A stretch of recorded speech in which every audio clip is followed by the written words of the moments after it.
Deus é um formador de ambientes. A primeira coisa que Deus criou, a luz, gerou um ambiente, o dia. Sua ausência formava outro, a noite. Ao separar as águas, dois novos ambientes surgiram, o firmamento e os oceanos. A reunir a porção seca num só lugar, fizeram-se os continentes, e neles árvores, relva e arbustos se desenvolveram. Cada nova ordem criava um novo ambiente, e cada ambiente tinha um tipo de vida que o ocupava, cada espécie com seu nicho, onde podia crescer e se multiplicar.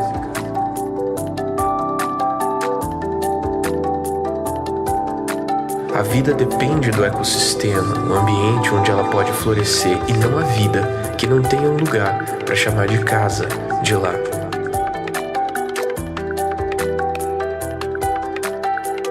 Parece tão simples e natural isso, porque é. Deus criou cada vida para um ambiente, e um ambiente para cada vida. Quando Deus gerou em Cristo o novo homem, esse ser precisava de um ambiente para ser seu lar, e Deus assim o fez. Você que nasceu de novo tem um ecossistema onde essa nova vida pode se desenvolver até ser madura, forte e se multiplicar. Talvez você nunca tenha visto assim, mas a igreja é o seu ecossistema. Você, filho de Deus, só pode crescer no seu lugar, no seu lar, e a igreja é o seu lar.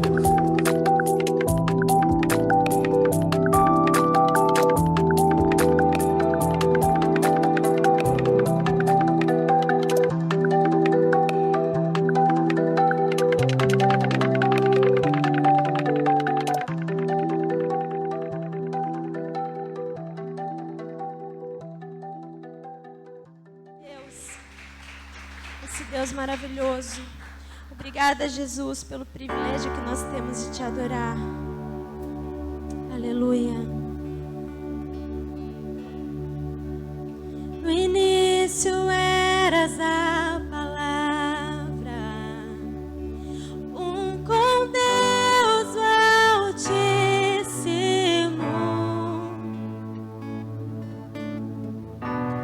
O mistério de tua glória, Cristo em ti se revelou. Oh, quão lindo esse nome é! Oh, quão lindo esse nome é! O nome de Jesus, meu Rei. Oh, quão lindo esse nome é! Maior que tudo Ele é. Oh, quão lindo esse nome é, nome de Jesus.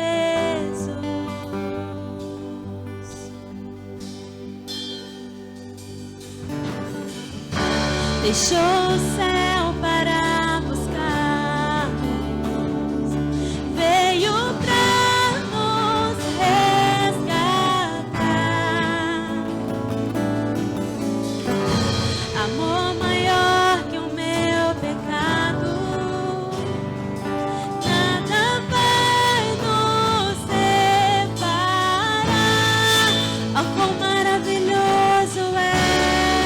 Oh, quão maravilhoso é o nome de Jesus, meu Rei. Oh, quão maravilhoso é! Maior que tudo Ele é. Oh, quão maravilhoso é nome de Jesus. Oh, quão maravilhoso é nome de Jesus.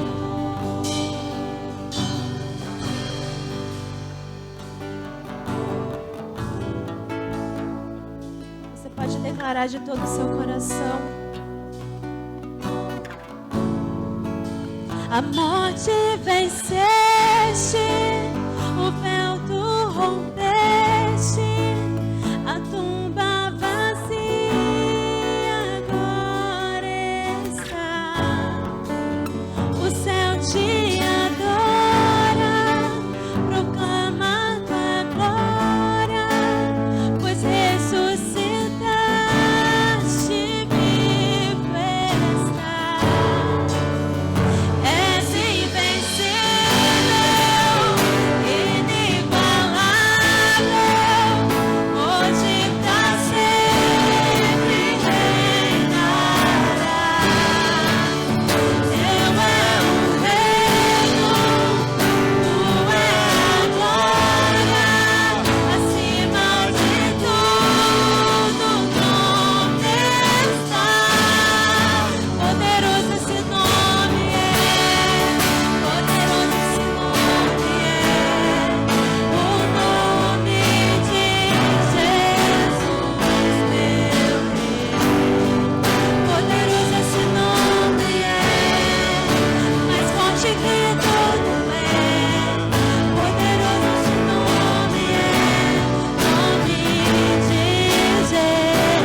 esse nome é mais forte que tudo é.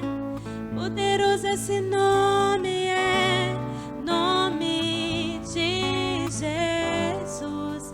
Poderoso esse nome é, nome de Jesus.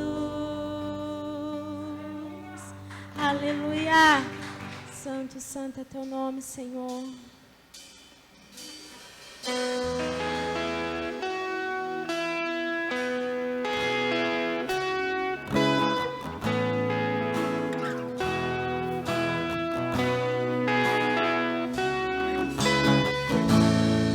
Há uma mesa preparada para mim, na presença dos que são contra mim. O seu corpo e o seu sangue derramou, assim que eu luto minhas guerras.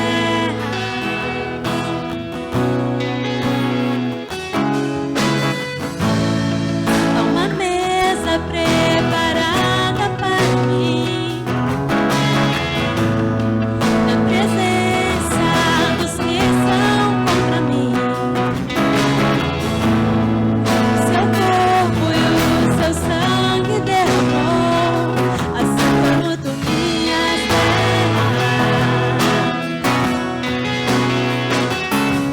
E eu creio que a morte venceu, minha voz levantarei em louvor pelo que fez.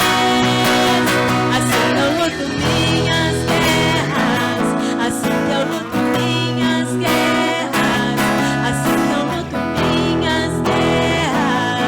É assim que eu luto minhas guerras, assim que eu luto minhas guerras, assim que eu luto minhas guerras. É assim. Pelo vale caminha junto a mim, certo, misericórdia e bondade seguem mim. Minhas armas são louvor e gratidão, assim que eu luto minhas guerras. E eu creio que a morte venceu, minha voz levantarei em louvor pelo que fez. Assim que eu luto minhas guerras, assim que eu luto minhas guerras, assim que eu luto minhas guerras. É assim. Assim que eu luto minhas guerras, assim que eu luto minhas guerras, assim que eu luto minhas guerras. É assim.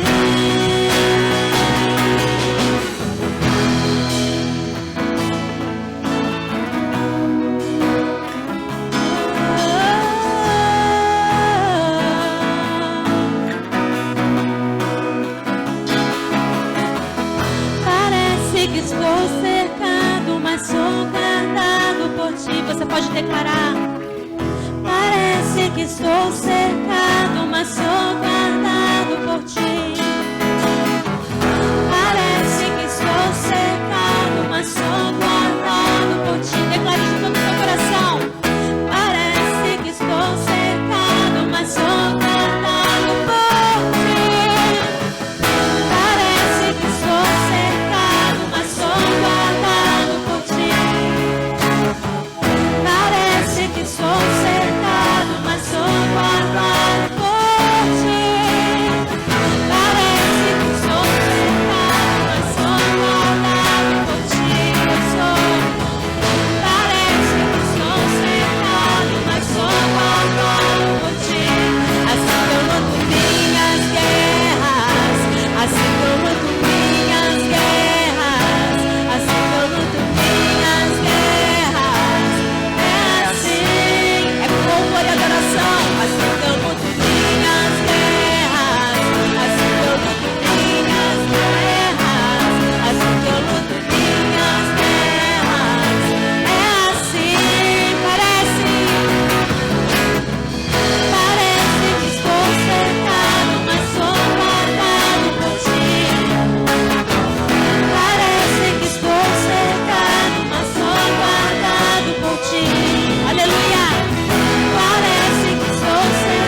eu luto minhas guerras, assim que eu luto minhas guerras.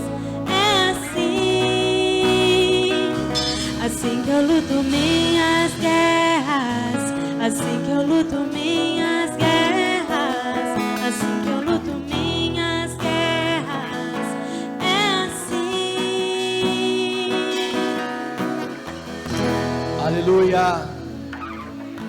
Obrigado, Senhor, porque o Senhor guerreia as nossas guerras. Obrigado, Senhor, porque não estamos sozinhos, o Senhor peleja por nós. Obrigado, Senhor, porque o Senhor é a nossa bandeira, o Senhor é o nosso escudo, o Senhor é a nossa torre forte, o Senhor é quem guerreia as nossas guerras. Obrigado, Senhor, porque podemos contar com o Senhor. Obrigado, Senhor, porque podemos contar com a Tua companhia, podemos contar com a Tua proteção, podemos contar com a Tua capacitação. E obrigado porque sabemos que com o Senhor nós sempre seremos mais do que vencedores. Obrigado, Senhor, porque nós sabemos que o Deus que guerreia as nossas batalhas, Ele nunca foi vencido, Ele nunca foi vencido. Quem guerreia por nós é o Senhor dos exércitos, é o Rei dos reis, é o Senhor dos senhores. E o Senhor dos senhores é o príncipe da paz.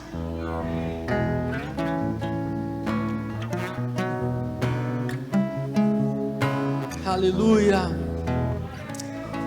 Ora babaxara la babaxere cada la bababas. Querido, coloque a mão no seu coração por um instante. Eu sinto um vento do Senhor fluindo por aqui. E eu sinto um ambiente de paz. Eu creio que o Senhor, Ele quer trazer paz ao nosso coração. Talvez você entrou aqui nessa noite falando: Senhor, quanta guerra, quanta batalha, quanta dificuldade. A impressão que eu tenho é que quanto mais o tempo passa, maiores as batalhas ficam. E a impressão que eu tenho é quando parece que eu vou ganhar, vem outra derrota. Mas o Senhor batalha as suas batalhas. E o nosso Deus, Ele está invicto, Ele nunca perdeu. Aquele que nunca perdeu, não é na sua causa que Ele vai perder. Por isso descanse o seu coração. Lance sobre Ele toda a ansiedade. E saiba que Ele tem trabalhado por nós. Aleluia, aleluia. O Senhor é o nosso escudo e fortaleza.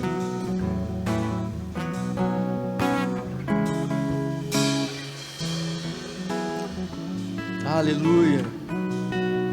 Queridos, quando a gente ouve canções como essas e textos como esse, deixa eu dar aqui vou dar um mestrado em interpretação bíblica para vocês, em 2 minutos. Depois a gente manda o boleto. Brincadeira. Mas a gente vê muito isso no Antigo Testamento, falando sobre o Senhor de guerras, o Deus que vence batalhas, que Deus, Ele vai batalhar as nossas guerras, vai nos dar vitória, que Ele vai preparar um caminho, uma mesa na presença dos nossos inimigos. E quando a gente lê um texto como esse, ou canta com isso, o que vem na nossa mente na hora? Vem aquela pessoa, né? Aquele colega de trabalho, aquele parente, aquele vizinho, aquela pessoa que está fazendo mal para você, alguma coisa, e aí você vai pensar: Deus vai lidar com ele. Mas na verdade, queridos, a Bíblia diz que a nossa luta não é contra carne nem sangue, ou seja, a nossa luta não é contra pessoas, a nossa luta é no reino espiritual. Quando Deus fala que os nossos inimigos vão ter que nos assistir numa mesa preparada diante do Senhor, está falando do reino das trevas. O reino das trevas que se levanta contra as nossas vidas, que muitas vezes usa essa pessoa. Ele já foi vencido lá na cruz do Calvário. E nós somos mais do que vencedores, porque nós estamos numa batalha que já foi vencida. Tudo que nós temos que fazer é confiar e crer que no momento certo essa mesa vai ser preparada diante de nós. Então, querido, saiba, a nossa luta não é contra carne nem sangue, é contra o reino das trevas. E esse reino das trevas, ele já foi vencido, amém? Nós somos mais do que vitoriosos. Essa luta, essa dificuldade que talvez você está enfrentando, ela é passageira. Paulo diz que as nossas lutas, elas são momentâneas, são passageiras, e elas não podem se comparar com a glória que será revelada em nosso favor. E quando nós estamos passando pela luta, parece tão grande, parece que é além das nossas forças, mas o que Paulo fala é: calma, só mantenha calma. Daqui a pouco você vai ver que essa dor não é nada comparado com a glória que há de se revelar. Amém?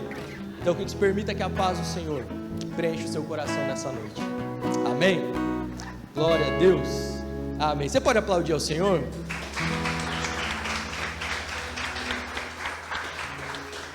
Aleluia. Glória a Deus. Pode tomar o seu assento.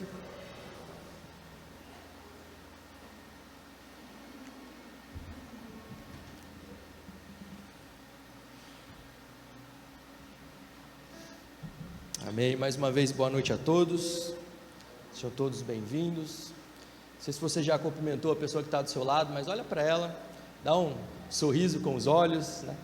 A máscara ainda está limitando um pouco o nosso sorriso, mas a beleza da igreja é nós estarmos reunidos em família. Deus, a gente sabe que Deus, ele é onipresente e nós temos acesso o tempo todo a Deus.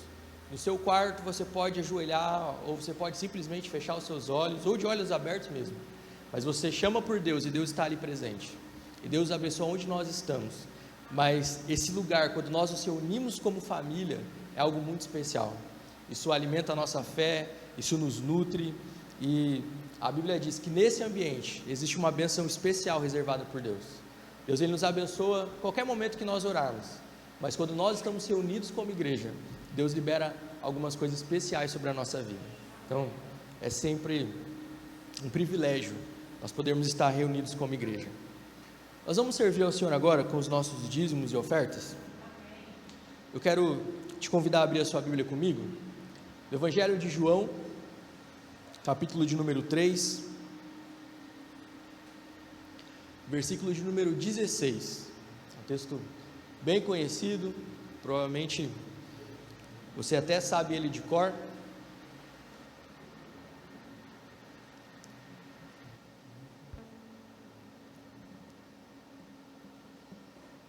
Vamos ler juntos? Vamos acompanhar no telão, que nós lemos todos na mesma versão.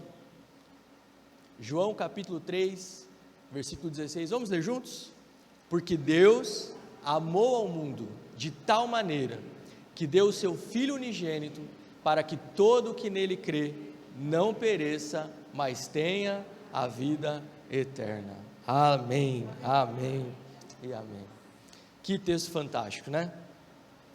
Deus nos amou de tal maneira, que Ele enviou o seu Filho. Outras versões diz que Ele deu o seu Filho. E nós cantamos na música anterior, né, falando sobre: em amor eu tudo entregarei. Quando a gente fala de oferta a Deus, a gente precisa entender isso, que sempre que Deus trabalha com oferta, sempre está envolvida essa questão do amor, né? A Bíblia diz que Deus ama quem dá com alegria. Sempre que Deus nos pede algo, é justamente para fazer algo em amor, é uma retribuição ao amor. E nós vemos que o próprio Deus foi o primeiro que fez a maior oferta de todas, né? A Bíblia diz que Ele deu o seu único filho. E eu não sei se você já parou para pensar nisso, né? Mas entregar um filho, imagina o valor que isso tem. Deus, ele poderia entregar qualquer coisa, e qualquer coisa que Deus entregasse, Deus tem de sobra. Deus podia dar riquezas, Ele é o dono de toda a riqueza, Ele daria toda a riqueza do mundo e ainda sobraria. Ele poderia dar tudo, só tinha uma coisa que era única para Deus, que era o seu filho, e foi exatamente isso que Ele decidiu ofertar. Primeiro, para mostrar o valor que nós temos. Deus, para nos resgatar, Ele ofertou aquilo que Ele tinha de mais valioso. Isso mostra o valor que nós temos diante de Deus. Mas isso mostra também, nessa oferta de Deus, nós vemos o grande princípio da semeadura. Deus, Ele entregou o seu único filho. No texto ali fala que Jesus era o unigênito do Pai. Se você olhar um pouquinho mais para frente a sua leitura bíblica, você vai ver que Paulo, quando ele vai falar sobre Jesus, ele muda essa nomenclatura. E agora, ao invés de falar de unigênito, ele começa a falar de primogênito. E qual que é a diferença de uma palavra para outra? Unigênito é o único gerado. Mas quando Deus oferta o seu filho, ele semeou um filho, e em resposta, o que ele colheu? Milhares e milhares e milhares de filhos. E aí Jesus deixou de ser o único filho para se tornar o primeiro dos filhos. Por isso primogênito é o primeiro. Então olha que fantástico isso, né? Deus ofertou um filho, e em resposta ele recebeu milhares e milhares e milhares de filhos. Todos nós somos frutos dessa oferta que Deus deu. E nessa oferta de Deus a gente vê tudo o que precisa estar envolvido quando nós vamos ofertar ao Senhor. Precisa ser uma oferta de amor, e só oferta quem ama, né? Não tem como eu amar alguém e não ofertar nada para essa pessoa, não dar nada para essa pessoa, né? Imagina se eu falo para minha esposa, olha, eu te amo. Ela fala, tá, então me dá tal coisa. Eu falo, não, mas não vou te dar nada, eu só te amo. Ela vai gostar desse amor? Com certeza não. Por quê? Como assim? Você não me dá tempo, você não me dá atenção, você não me dá nada, então, será que realmente ama? Com certeza não.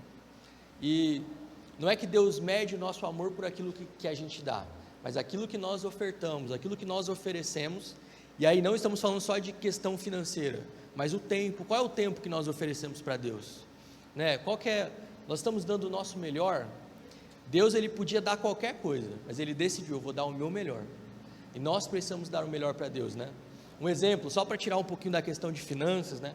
Mas, por exemplo, o nosso tempo, será que nós estamos dando o melhor tempo para Deus? Ou é aquele último tempozinho antes de dormir, eu preciso orar, aí começa a orar, e às vezes nem terminou a oração, já dormiu, né? A gente está dando o melhor para Deus? Então, em tudo, nós precisamos dar o melhor, e nós precisamos entender que tudo que nós semeamos no reino de Deus, nós vamos colher em abundância. A própria oferta de Deus nos mostra isso. Ele ofertou um filho, seu único filho, e hoje ele tem milhares de milhões de filhos, como resposta a essa semeadura, a essa oferta que ele fez. Todas as vezes que nós ofertamos para Deus, no reino de Deus, com amor, nós sempre vamos colher muito mais. Amém? Nós vamos ter essa oportunidade agora. Se você quiser entregar o seu dízimo, a sua oferta, existem envelopes nas cadeiras. Se você quiser, você pode fazer um sinal para o Renato. Se você quiser ofertar através do cartão, é só fazer um sinal, a Natália vai até você. Nós temos também os nossos meios eletrônicos. Você que está nos assistindo pela internet, se quiser participar desse momento também, você tem liberdade para fazer isso. Mas antes de entregar, vamos orar mais uma vez? Pai, nós queremos te agradecer, Senhor, por mais esse momento.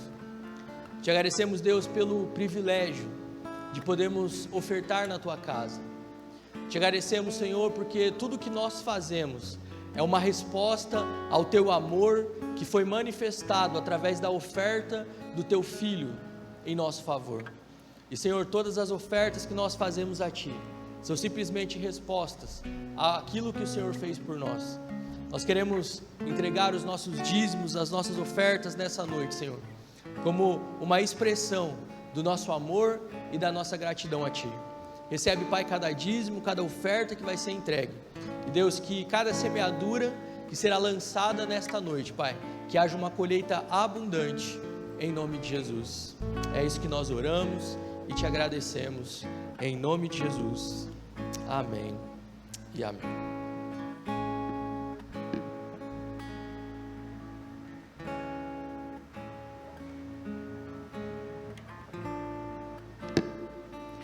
Amém, glória a Deus. Você está feliz com Jesus, querido? Glória a Deus. Quero saudar a todos com a graça, com a paz do Senhor Jesus nessa noite. Saber que todos são muito bem-vindos.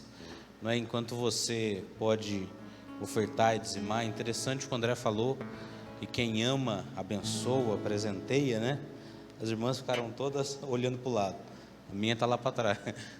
O Vitor comentou, a Renata deu um glória a Deus. As irmãs ficam felizes. E realmente, à medida que você ama, aquilo que você ama, você semeia. Não é?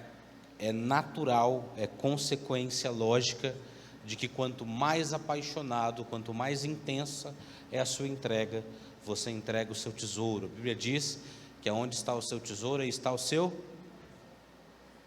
Se você quer entender aonde está o seu coração, veja onde você está investindo recursos. Veja onde você está dispensando aquilo que Deus tem depositado sobre a sua vida. À medida que mais você dispensa, mais o seu coração vai ficando naquilo. Amém? quero agradecer, obrigado.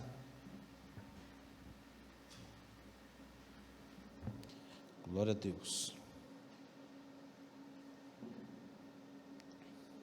Quero convidá-la a abrir sua Bíblia comigo. Evangelho de João, capítulo de número 2.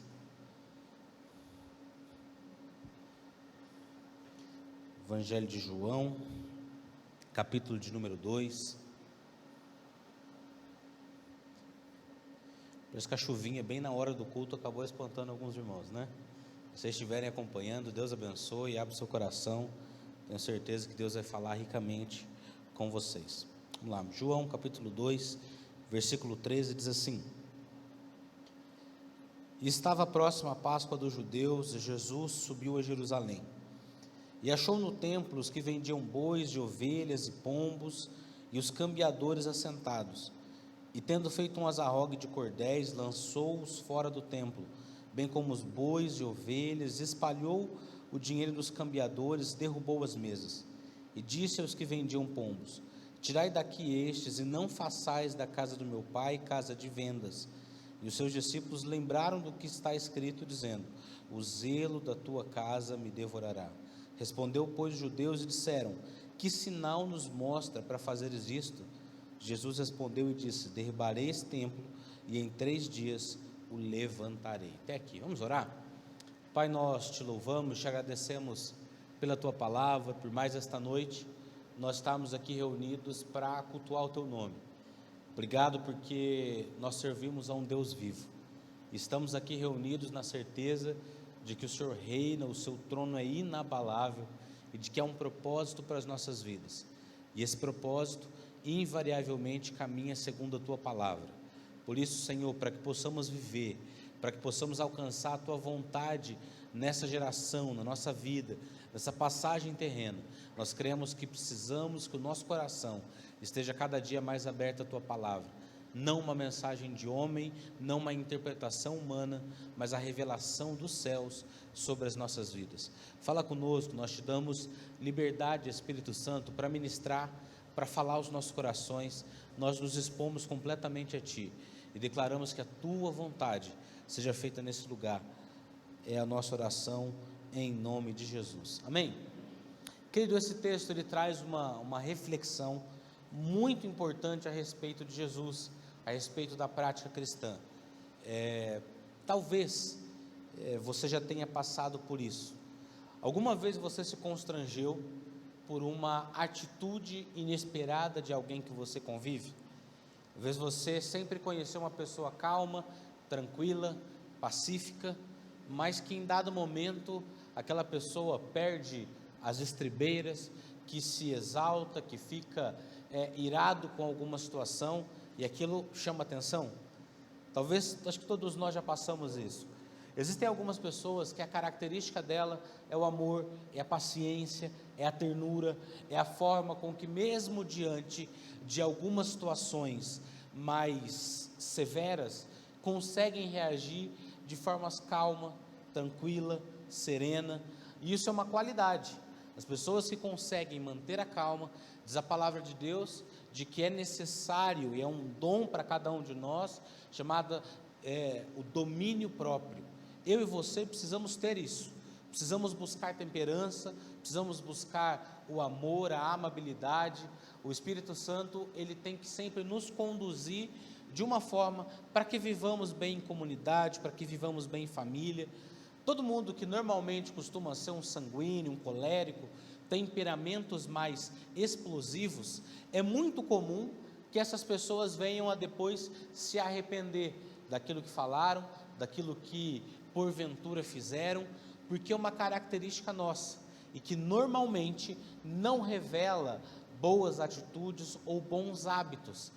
Sabe aquela expressão de que quando a pessoa fica nervosa, ela fica cega? Então ela faz o que não deve, ela fala o que não deve, e são atitudes que eu e você devemos evitar. Devemos entender de que momentos de ira e de cólera, eles devem ser cada dia mais reprimidos e tratados na minha e na sua vida. O texto aqui, ele está dando um exemplo de um momento em que Jesus, ele não perdeu o controle, mas ele agiu de uma forma enérgica. Algumas pessoas dizem, Jesus ficou irado. A Bíblia diz que ele estava agindo pelo zelo da sua casa. Só que o que nós precisamos entender desse texto? De que, primeiro, Jesus, ele não estava agindo em um impulso, ele estava agindo por um princípio, ele não estava defendendo algo sem sentido. Normalmente, as maiores discussões, os maiores problemas que as pessoas enfrentam são por detalhes mínimos, bobos. Eu lembro de algumas vezes na qual eu e a Luana tivemos algum desentendimento.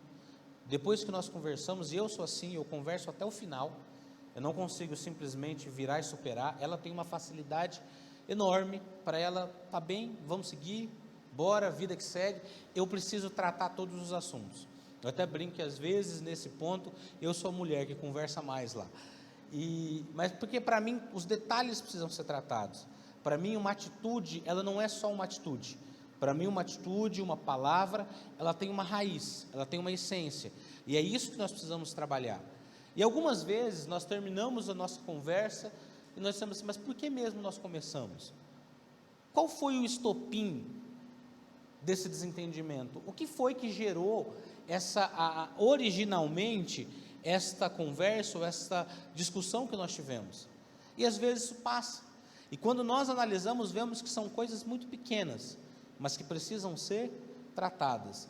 Jesus, ele chegou um momento, e você depois ao estudar os evangelhos, você vai perceber, que por diversas vezes, ele referia à adoração, ele falava sobre como a igreja precisava agir, em como adorar a Deus, em como nós devíamos buscar a Deus, como o ser humano deveria se portar, para buscar a presença de Deus.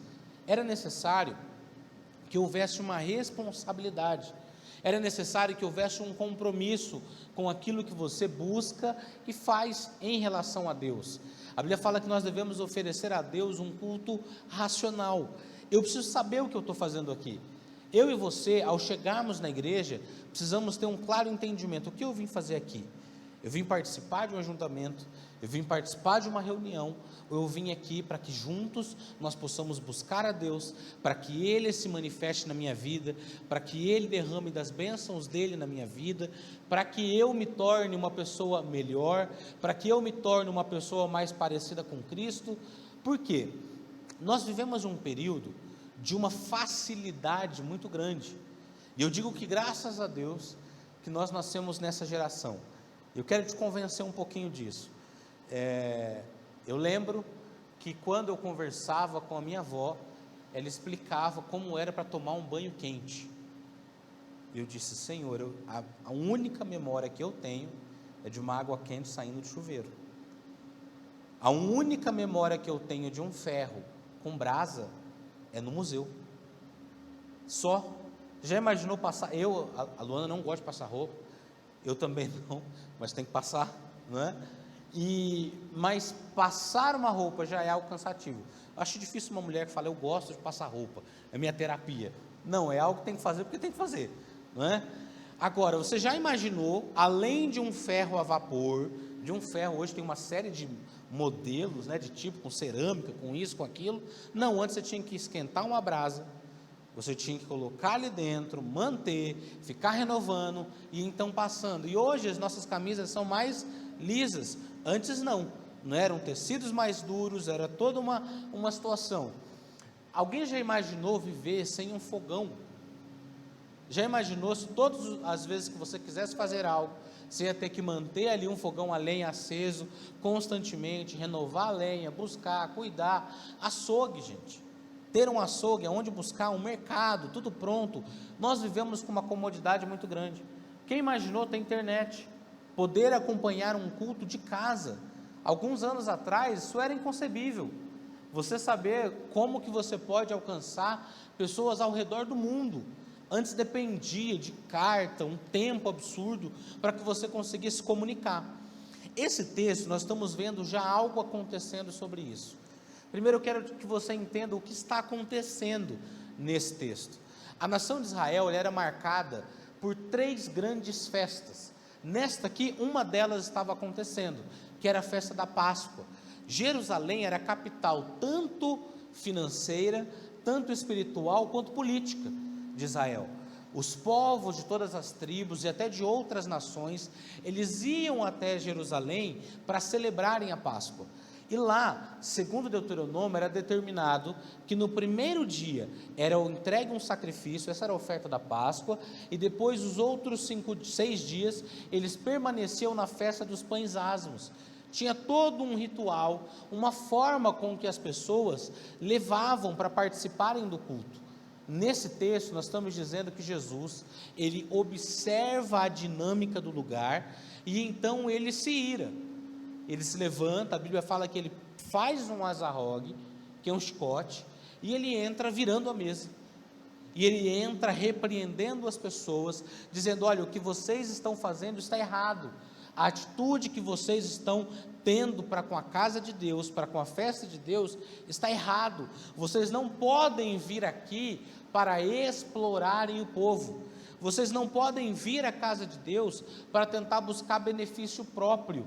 A Bíblia fala que aqui você vem para orar, a minha casa será chamada casa de oração. Esse texto aqui está dizendo que ele chega, e aí você precisa entender, a nação de Israel já não era mais uma nação livre, a nação de Israel era uma nação que estava dominada por um império romano. Quando essa festa acontecia, eles incluíram junto, de que nesse período, quando toda a nação vinha para Jerusalém, era o momento em que eles precisavam pagar o imposto, pagar o tributo daquilo que eles faziam. Por isso você vai ver no texto que lá no templo tinham cambistas, tinham pessoas que trocavam recurso para que os bens, os materiais que eles ofertavam fossem convertidos e entregue com o pagamento de tributo. Isso sempre foi um problema, né? Desde esses tempos bíblicos, a tributação gera um problema absurdo. E aqui está dizendo assim: olha, esses cambistas aplicavam uma taxa de juros muito alta. Então, para que eles pagassem os impostos, era um ótimo negócio para eles, porque ali eles exploravam o povo para conseguirem pagar. O segundo diz que ele tirou de lá aqueles que vendiam bois, ovelhas, que estavam no templo. E aqui nós precisamos entender isso. Como que era o culto? Como que era a oferta naquele momento? Você separava um novilho, eu já comentei isso aqui algumas vezes, e você então cuidava dele especificamente para ofertá-lo a Deus. Então o novilho, ele era cevado, ele ficava não no pasto, ele ficava guardado, reservado, porque na ocasião dessa festa, eles iriam entregar aquilo que fosse de melhor para aquela pessoa, para Deus. Eles separariam com a sua família, então iam lá ofertar. Só que eles andavam a pé. Quando eles chegavam diante do templo, era necessário que esse animal fosse avaliado, e se ele tivesse algum defeito, ele não poderia ser entregue. Deus, segundo a ordenança dele no Antigo Testamento, disse: vocês vão trazer para mim um novilho perfeito, ele não pode ter machucado, ele não pode ter mácula, ele não pode estar magro, ele tem que ser preparado para ser entregue. Só que, queridos, eles vinham de longe, muitas pessoas peregrinavam semanas para chegarem lá, para acompanharem o passo dos bois. Só que quando chegavam, uma máfia se instalou dentro do templo. Então o Julião chegava aqui para entregar uma oferta, o Renato fala assim: não, esse boi eu não posso aceitar. E aí então ele tinha que deixar o novilho dele, e ele ia lá comprar com esses cambiadores, dizendo: olha, toma meu novilho, toma aqui a diferença, e me dá um novilho bom, para que eu possa entregar para Deus. E aí então eles lucravam com isso. O que Jesus está repreendendo não é o fato de ter lucro, é o fato de você se aproveitar de uma prática religiosa. Ele está dizendo assim: vocês estão enganando o meu povo. E, queridos, tem algo que você precisa entender, se tem algo que a igreja precisa saber, é que Deus é zeloso com a sua casa. Você sabia disso? De que se nós aqui começarmos a inventar muita moda, se nós começarmos a impedir que o povo se aproxime de Deus, essa é uma responsabilidade ao qual Deus tratará duramente com o seu povo, porque vocês têm uma atenção específica, crucial de Deus. Deus prepara esses momentos para nós, e diz a palavra de Deus: ai daquele que diz assim diz o Senhor, sem que o Senhor tenha dito. Se tem uma coisa que eu tenho medo é desse ai. Sua mãe já te falou ai, ai, ai, e você ficava com medo? Imagine Deus. Ai, cuidado, porque você está tratando com o meu povo. Jesus chegou nesse templo, ele entra e diz assim: ó, vamos parar com essa bagunça. Vocês vão aqui ofertar, vocês vão participar de um culto de uma forma sadia. Esta casa será chamada casa de oração. E aqui que eu quero deixar um pensamento ao seu coração, querido. Muitas vezes nós vivemos de um período de comodidade. Nós vivemos de um período de facilidade para tudo, até mesmo para adorar e cultuar a Deus. Você já imaginou? E para mim no começo era inconcebível ter uma Bíblia dentro do aparelho celular. E aqui você tem não só textos, comentários, referências, origens das palavras. Então assim, você estuda o hebraico, o aramaico, estudamos no seminário. Agora, você gravou tudo? Não. Graças a Deus tem um aplicativo chamado Strongs, que aqui eu consigo pegar o original de cada palavra. Isso ajuda bastante.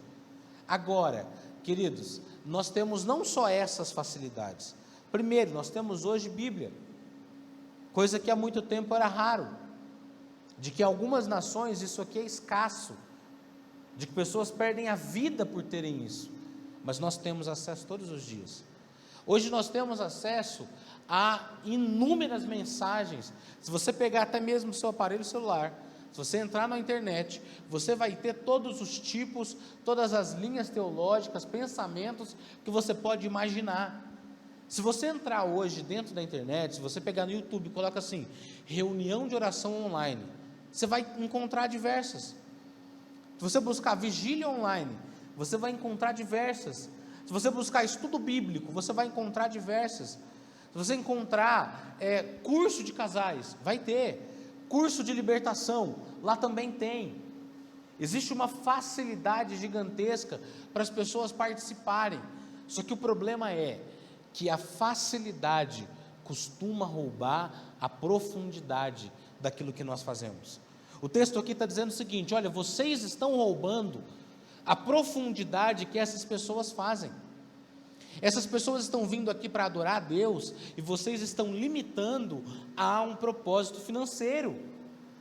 Jesus se levanta e dizendo assim: não, o novilho que essa pessoa está cuidando, a adoração que essa pessoa está trazendo, vocês não vão roubar ou impedir que ela me encontre aqui. O que eu quero dizer para você, querido? De que ainda que as pessoas não valorizem o que você está trazendo, Jesus está atento. Você sabia disso? Para algumas pessoas talvez a sua adoração não tenha valor.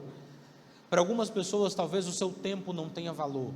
Para algumas pessoas talvez a convivência dentro da igreja é algo comum, é algo passageiro, mas Deus está olhando e dizendo assim: ninguém vai roubar o brilho e a profundidade o que eles estão trazendo aqui dentro. Queridos, eu lembro que eu não tive o privilégio do Benício falar papai primeiro, foi mamãe, embora eu tentei, disputei bastante, ficava papai, papai, para ver se ele respondia, né? Mas não teve jeito, foi a mamãe. Mas eu lembro que a primeira vez que eu ouvi ele falar papai, embora agora ele insista algumas vezes de me chamar de Danilo, né? Mas o papai, quando sai, é uma delícia ouvir, porque é um privilégio saber que a atenção dele voltada para mim é toda preciosa.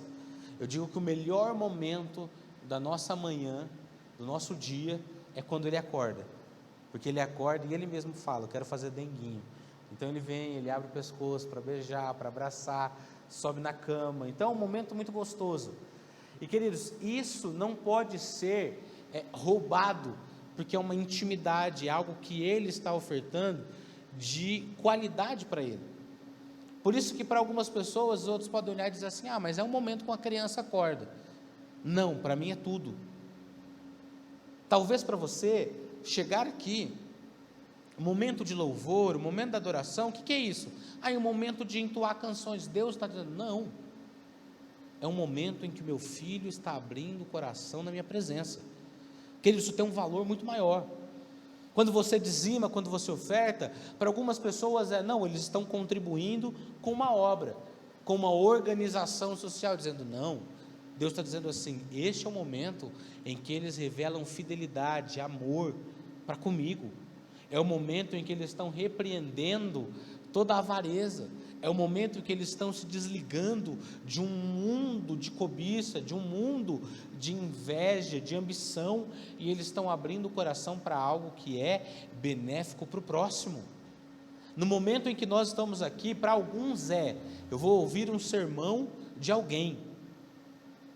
Deus está dizendo assim, não, filho, esse é o momento em que eu ministrarei a minha palavra, que é eterna, que não volta vazia, que despedaça a rocha, que rompe a penha, que é como um orvalho que cai. Ela é quem vai fazer com que a sua vida se alinhe à minha vontade. É ela quem vai moldar o seu caráter, é ela quem vai transformar a sua vida. Então Jesus está dizendo o seguinte, olha, vocês estão naturalizando, ou deixando algo natural, aquilo que é espiritual. E Jesus rompe com isso. Jesus ele dá um basta dizendo assim, não, vocês não vão mais enganar o meu povo.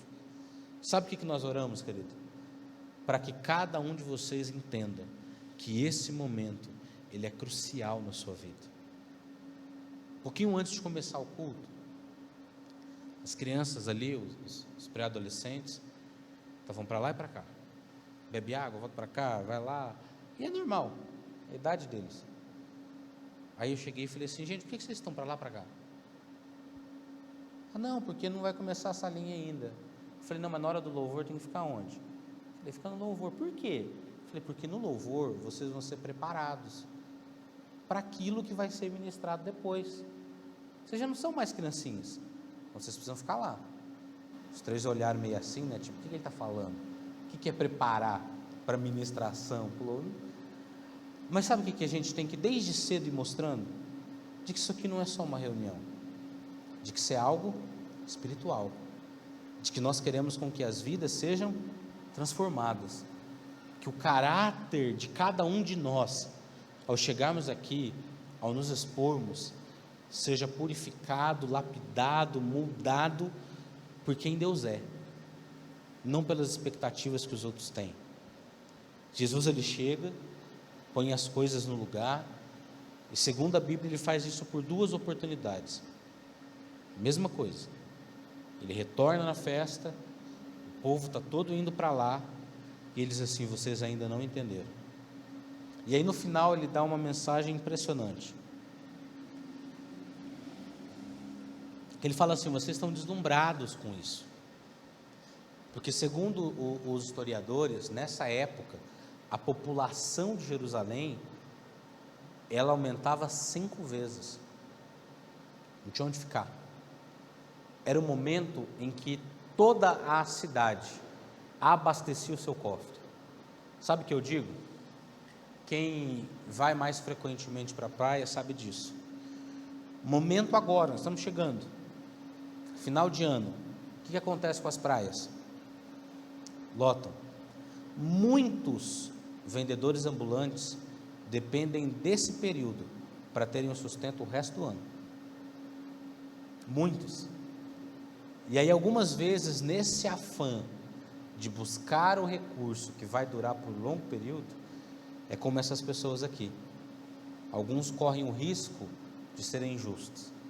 Agora eles estão trabalhando, não tenho nada contra, pelo contrário, quando vou como bastante do que eles vendem. Mas esse texto aqui está dizendo de algo espiritual, de algo daquilo que nós fazemos na casa de Deus, para a casa de Deus. Quando os discípulos dizem assim, olha, mas eu lembro que a tua palavra diz que o zelo da tua casa me consumirá. Está dizendo a respeito de uma profecia qual se cumpriu na vida de Jesus, de que a forma com que ele lidava com o templo, porque havia uma imposição do Império Romano, ele respondeu por isso. Só que Jesus ele rapidamente corrige isso. Ele falou, não, vocês não estão entendendo, porque esse templo pode cair, mas em 3 dias eu reedificarei. Ele está falando da sua ressurreição. Ele está dizendo, o templo, a adoração de Deus, ela não se pauta mais em um espaço geográfico, A partir do meu sacrifício, o templo será o meu corpo. E aí ele diz assim: olha, é verdade, esse templo vai ser derrubado, esse templo vai ser crucificado, em outras palavras, mas ao terceiro dia ele vai estar em pé novamente. Queridos, eu e você não servimos a uma adoração em um espaço. Nós aqui, com o tempo, mudaremos. Deus há de proporcionar isso. Agora, esse espaço físico, você acha que ele vai ficar mais santo depois que nós sairmos daqui? Qualquer coisa pode abrir aqui. Aqui já foi uma boate, né? Há muito tempo atrás, não sei quantos anos, Paulo? Muito tempo, né? Muito tempo. E hoje, para a glória de Deus, nós celebramos ao Rei dos Reis aqui. Mas isso impede que amanhã, se nós sairmos daqui, abra qualquer outra coisa aqui? Não, porque o templo não é isso aqui. Quem são o templo? Nós. Eu e você somos morada. Agora, o que eu quero deixar no seu coração nessa noite, querido, é de que eu e você somos preciosos para Deus. De que tem muita coisa que Jesus, quando chega nesse templo, ele percebe como nós estamos lidando, o valor que nós estamos dando para umas coisas e para outras, e por diversas vezes ele precisa chegar, precisa arrumar o que precisa, virar algumas mesas e falar assim: esta casa será chamada casa de oração. O que eu quero dizer para você nessa noite? É de que você não precisa responder isso para ninguém, mas Deus sabe muito bem o que precisa ser virado dentro de nós, o que precisa ser alinhado dentro de cada um de nós. Nós somos o templo, nós somos morada, e é aqui que a adoração é ofertada. E Deus, ele nos conhece perfeitamente, ao ponto de ele dizer: antes que a palavra suba a minha boca, ele já conhece tudo. Ele conhece os desígnios do meu coração, ele sabe meu assentar, meu levantar, por onde eu for, todos os meus caminhos, o meu entrar, o meu sair, ele me conhece perfeitamente. E sabe o que é melhor? É que ele sabe exatamente o que fazer. Ele sabe exatamente. Isso tem uma das coisas das quais eu não me arrependo, querido, é dos momentos em que Deus muda o meu destino, dos momentos em que eu quero ir para um caminho e Deus diz: não é aí. Embora haja às vezes uma relutância, confesso, eu nunca me arrependi, porque o resultado, depois que passa, você percebe: aquele não era um bom caminho. Uma vez eu precisava tomar uma decisão, e eu tinha dúvidas a respeito se aquilo seria propósito de Deus ou não. Não era algo errado, não era pecaminoso, não era criminoso, era uma decisão que eu precisava tomar a respeito daquilo que Deus tinha para a minha vida. Mas eu queria muito aquela resposta como sim, e eu tinha medo de que fosse não. E Deus me falou exatamente isso: filho, você está perguntando para mim com medo da resposta. E era muito verdade isso. Ele falou assim: tenha certeza que o melhor para você é o que eu estou reservando. Seus olhos só veem até aqui, mas os meus vêm muito longe. Querido, cada renúncia que você fez, cada sacrifício que você faz para a obra de Deus, não se preocupe, você está no melhor caminho. Cada decisão que você toma, que é necessário você abrir mão de um projeto seu, de um sonho seu, de algo ao qual você busca, se você entender que Deus, ele é extremamente zeloso com você, com a sua vida, com a sua saúde, com o seu corpo, com a sua qualidade, você vai saber que ele está te levando para o melhor caminho. Talvez você está aqui, você está preocupado, angustiado com algo que rouba a sua paz, mas Deus está dizendo assim: não se preocupe, eu sou o Deus de toda a provisão, eu sou o Deus que tira o pé do laço, Ele quem nos caminha, querido. É por isso que dá para ficar tranquilo. Esses tempos o Djalma Toledo esteve aqui, E aí eu conversei com ele, e ele é uma pessoa importante na minha vida, não é? E eu fiquei até honrado que um dia ele falou que ele ouviu uma mensagem, e eu fico muito feliz. Ele é uma pessoa que, embora tudo eu coloque diante de Deus, eu entendo que algumas pessoas Deus levanta para ser arauto da nossa vida, para ser boca de Deus naquilo que nós fazemos.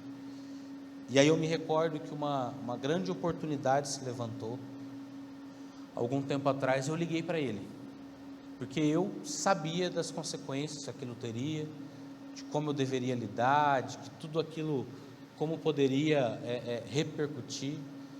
E eu liguei para ele e falei assim: pastor, eu preciso tomar uma decisão, eu estou entre duas situações, A e B, enfim. Ele falou assim, de forma muito sábia, ele falou assim: por onde você for, se o seu coração for o mesmo, a bênção de Deus está contigo.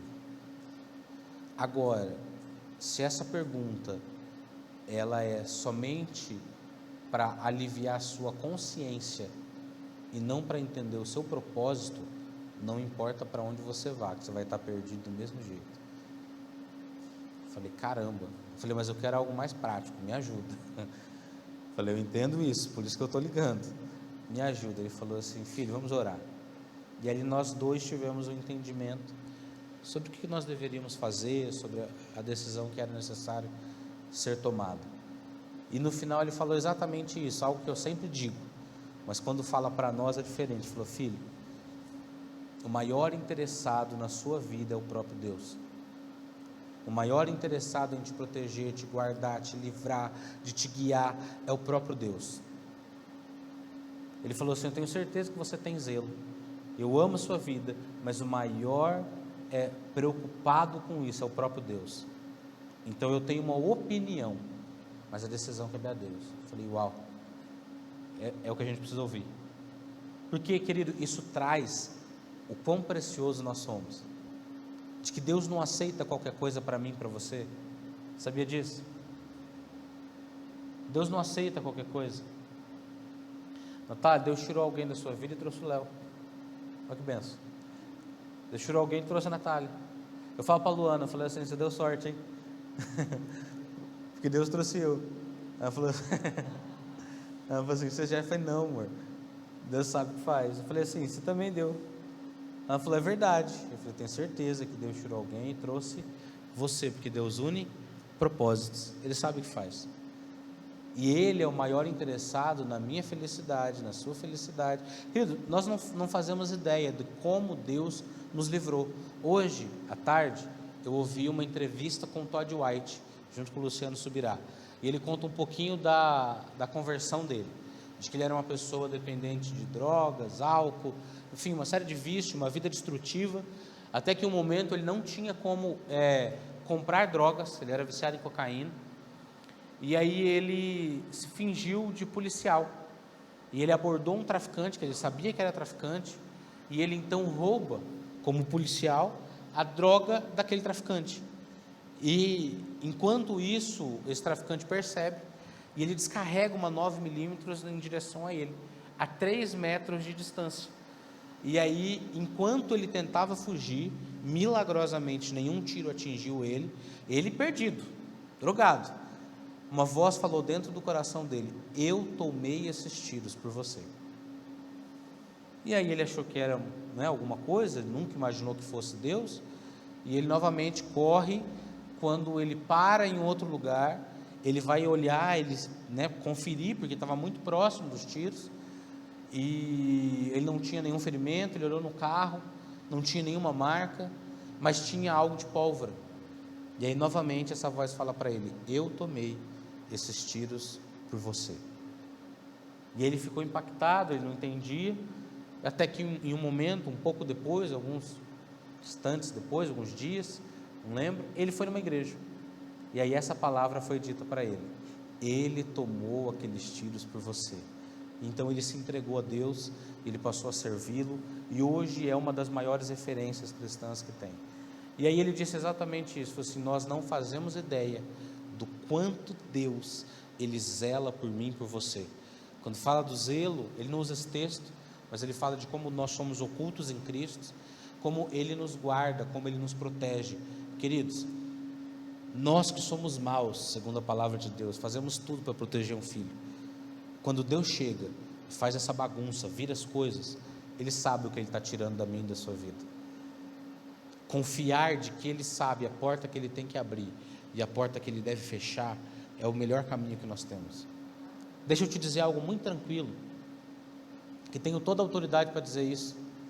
Se aquela porta não se abriu, fique tranquila, não era para você.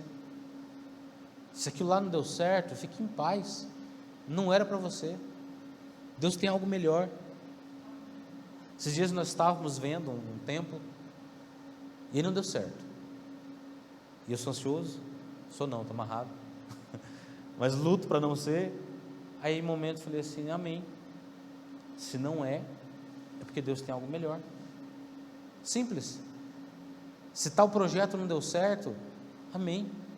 Deus tem algo melhor. Se você começou um sonho, um objetivo, se você entende quem é Deus, você não vai ficar frustrado. Você vai entender como um livramento. Simples assim. Quando eu sofri um acidente, 1 minuto poderia ter sido a chave, 1 segundo.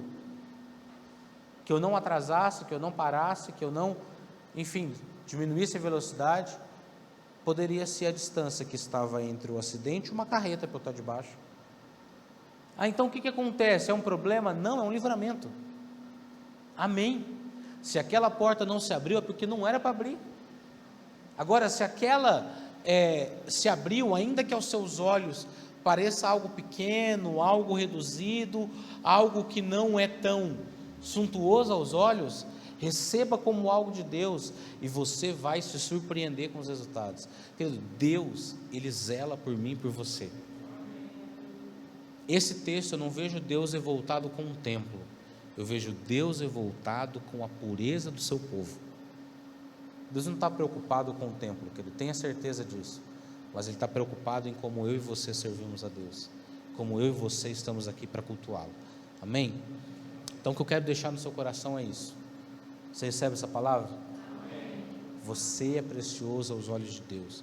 Não negocie com aquilo que você está fazendo. Não negocie, não negligencie as oportunidades que Deus está te dando. Olhe para cada uma delas como algo espiritual. Quero convidar o Ministério de Louvor.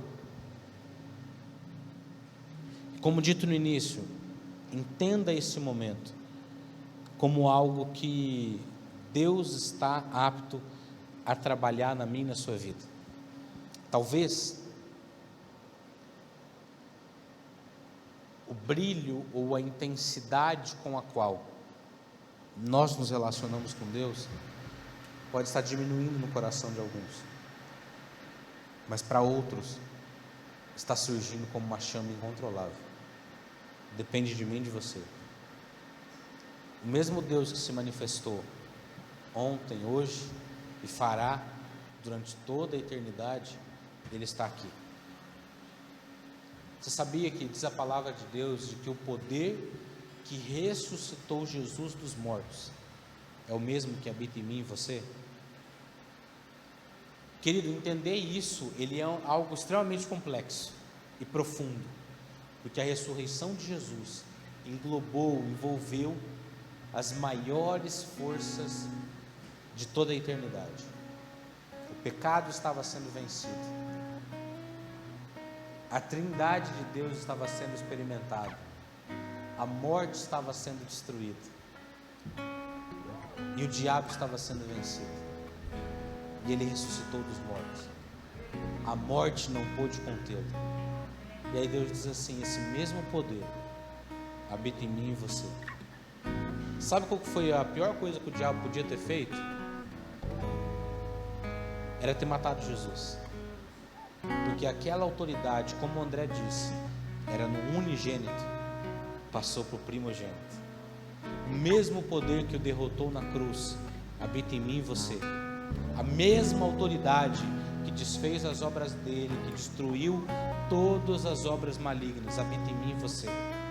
E há um poder tremendo na minha e na sua palavra. Então um já foi capaz de derrotá-lo, Imaginam milhões e milhões que podem clamar o nome daquele que é o primogênito dos mortos, a qual todo joelho se dobra. Talvez ele olhou para um templo e Jesus falou assim: o templo são cada um de vocês. E hoje é isso que nós temos, querido. A minha oração, e que eu quero que você entenda, é que você olhe dizendo: Senhor, revela para mim qual é realmente o caminho que eu devo andar. O que desses cambiadores, o que eu tenho negociado no momento da adoração? O que tem de sujeira dentro do meu templo que tem impedido que eu alcance o melhor do Senhor para a minha vida? Quais são as áreas, talvez, do meu temperamento, os meus pensamentos, as minhas ideias, os meus preconceitos? O que tem me impedido de viver tudo aquilo que o Senhor tem reservado para mim? Senhor, se for necessário virar a mesa, vira. Se for necessário tirar algumas coisas da minha vida, tira. Se for necessário mudar de lugar as coisas, faça isso, mas ajusta a minha vida. É uma analogia, querido, quando ele diz assim: olha, eu estou batendo a porta, se você abrir, eu vou entrar, eu vou ceiar. Querido, Jesus, ele está sempre batendo ao nosso coração, para que ele possa ter uma intimidade conosco. Eu posso dizer com toda certeza que eu já abri a porta do meu coração, ele habita em mim, mas todos os dias eu quero que ele fique mais aconchegante. Todos os dias eu quero que ele se sinta mais em casa. Todos os dias eu quero que as minhas decisões, aquilo que eu vejo, aquilo que eu ouço, aquilo que eu falo, não venha feri-lo, não venha ofendê-lo, mas que venha honrá-lo, a glorificar o nome dele, a obra que ele fez. Aqueles nossos olhos devem ser santos, as nossas mãos devem ser limpas, os nossos pés devem ser calcados na palavra. O nosso dia a dia tem que ser feito de uma forma que glorifique, que exalte a ele. Eu não quero perder o brilho de quando nós chegamos aqui. Isso aqui tem que ter valor para nós. Estar diante de Deus tem que ser algo profundo, na qual eu sei que pode mudar e transformar as nossas vidas. É isso que nós devemos orar. Por isso, nesse momento, enquanto nós entoamos mais uma canção, eu quero que você tenha esse momento de oração, dizendo: Senhor, me ajuda aqui a fazer uma análise dentro. O que precisa mudar? Que mesa que precisa ser tirada? Eu te dou liberdade, faz, muda o que for necessário, transforma, Senhor, o que for necessário, mas para que eu te encontre, em tudo aquilo que eu fizer. Amém? Vamos orar? Pai, nós nos rendemos diante do Senhor. Como a Tua palavra, Senhor, nos ensinou nessa noite, o Senhor zela pela Tua casa. E aqui nós, como Sua morada, como Seu templo, nós queremos ser achados limpos, Pai, sem que haja barganhas com aquilo que nós fazemos. Nós queremos ofertar a Ti um louvor, mas na certeza de que estamos adorando, exaltando ao Teu santo nome. Pai, nós queremos buscar a Tua palavra não como lendo um livro, mas como lendo a revelação do Teu amor para conosco. Pai, nós queremos orar na certeza de que o Senhor está atento, ouve e deseja transformar a nossa vida, nos dar direção, revelar a Tua vontade, a Tua palavra sobre nós. Deus, que os nossos achismos, as nossas convicções não limitem a realidade da Tua palavra. Nós queremos Te servir, Te cultuar, Te adorar da melhor forma possível. E assim como o Senhor chegou naquele templo, não aceitou aquelas práticas, mas repreendeu, corrigiu, ensinou todos aqueles que ali estavam. Pai, como igreja, como Teus filhos, nós estamos dizendo: nos corrige. A Tua palavra nos ensina que o Senhor corrige ao filho que ama. E se tem algo que nós não temos dúvida, é do Teu amor para com a nossa vida. Por isso, Senhor, como filho nós dizemos: fique à vontade, fala conosco, Senhor, revela aos nossos corações agora o que nós precisamos deixar de lado, o que nós precisamos abrir mão. Pai, nós não queremos mais chorar por portas fechadas, mas queremos celebrar aquelas que o Senhor vai abrir. Nós queremos, Senhor, glorificar o Teu nome, na certeza de que o Senhor permanece no controle de tudo. Espírito Santo, sonda o nosso coração nesse momento e continua a ministrar em nós. É a oração que nós fazemos a Ti, no precioso nome de Jesus. Amém, querido? Vamos louvar a Deus mais um momento.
Aleluia, obrigado, Senhor, pela Tua palavra.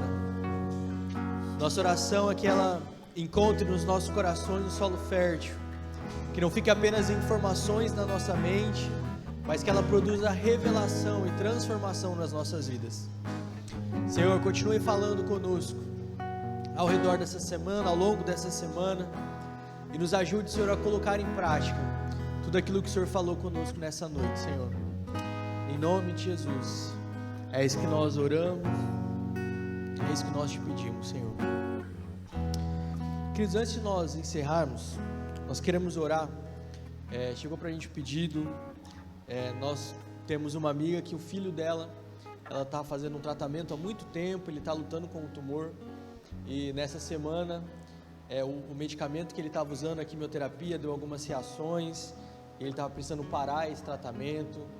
Enfim, é uma situação bastante delicada, mas como nós declaramos, nós cremos que Deus é poderoso para mudar qualquer situação. Então, o nome dele é Isaac, o nome da mãe dele é Thalita. Eu queria te convidar a nós orarmos juntos por eles, se você puder, colocar a vida deles diante do Senhor. Pai, nós queremos, Senhor, colocar diante do Senhor a vida da Thalita e do Isaac, Senhor. Pai, o Senhor sabe exatamente o que eles estão enfrentando. Pai, nós queremos orar pela vida da Thalita, Senhor, que o Senhor fortaleça o coração dela, Senhor. Pai, que o Senhor dê força, ânimo, Pai. Nós conseguimos apenas imaginar como deve ser difícil para uma mãe ver o filho passando por uma situação assim. Mas nós pedimos, Pai, que o Teu Espírito Santo esteja confortando, esteja consolando, Senhor, dando forças para ela, sabedoria, Senhor, para que ela possa enfrentar essa situação da melhor maneira possível, Pai. Deus, nós oramos pela vida do Isaac. Como nós cremos, Pai, o Senhor já levou na cruz todas as nossas doenças, todas as nossas dores, toda enfermidade. Como nós declaramos hoje, Senhor, essa doença já está nos pés da cruz. O Senhor já pagou o preço por ela, Senhor. Por isso, Senhor, nós queremos, Senhor, declarar a atuação sobre a vida do Isaac, Senhor. Pai, nós abençoamos a vida dos médicos, Senhor. Pai, que o Senhor dê sabedoria para eles, Deus, para fazer o melhor tratamento possível. Pai, que o Senhor abra os olhos deles para ver quais procedimentos, Senhor, ver tudo o que precisa ser feito. Pai, nós abençoamos a vida dos médicos, do hospital, Senhor. Pai, que a medicação faça, Senhor, Deus, o que deve ser feito, mas acima de tudo, nós cremos no sobrenatural do Senhor. E por isso, Senhor, nós declaramos uma palavra de saúde, nós declaramos uma palavra de cura, nós declaramos que o milagre sobrenatural aconteça na vida do Isaac, Senhor. Deus, toca a vida dele neste momento onde ele está, Senhor. Deus, nós como igreja do Senhor, nós cobrimos a vida dele em oração. Nós declaramos que toda a ação das trevas contra a vida dele cessa em nome de Jesus. E nós declaramos que o milagre do Senhor irá acontecer sobre a vida dele, Senhor. Abençoa essa família, Senhor. Abençoa a vida dele, Pai. É o que nós te pedimos em nome de Jesus. Amém. Amém. Durante a semana, se você lembrar, continue orando por eles, né? A mãe pediu oração e nós cremos que quando a igreja ora, né, Deus faz milagres. Amém? Quantos foram abençoados nessa noite? Amém. Glória a Deus.